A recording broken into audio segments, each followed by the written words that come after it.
ஜாஃபர் சாதிக் மனைவி அமீனா பானு, ஜாஃபர் சாதிக் சகோதரர் ஆகியோர் மீது இடி வழக்கு பதிவு செய்திருக்கிறது. விவரங்களை வழங்குகிறார் நம்முடைய செய்தியாளர் சரவணகுமார். சரவணகுமார், வணக்கம். இது பற்றிய கூடுதல் விவரங்கள். 2000 கோடி மதிப்பிலான போதைப்பொருள் கடத்தல் வழக்கில் கைது செய்யப்பட்டவர் ஜாஃபர் சாதிக். பின்னர் இதன் மூலம் ஈட்டிய வருவாயை சட்டவிரோத பணப்பரிமாற்றத்தில் ஈடுபட்டதாக அமலாக்கத்துறையும் வழக்கு பதிவு செய்தது.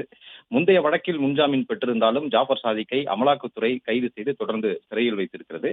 இந்த நிலையில இந்த வழக்கு தொடர்பாக 7 நாட்கள் ஜாஃபர் சாதிக்கிடம் காவலில் எடுக்கப்பட்டு அமலாக்கத்துறை சென்னையில் வைத்து விசாரணை மேற்கொண்டது.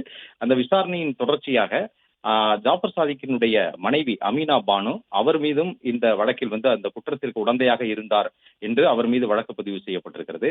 அவருடைய சகோதரர் முகமது சலீம் மீதும் வழக்கு பதிவு செய்யப்பட்டிருக்கிறது. இந்த நிலையில் இருவரும் தலைமறைவாக இருப்பதாக கூறப்படும் நிலையில் இரு தரப்பினரும், அதாவது அமீனா பானு மற்றும் முகமது சலீம் இருவருமே உயர்நீதிமன்றத்தில் முன்ஜாமீன் கோரி மனு தாக்கல் செய்திருக்கிறார்கள்.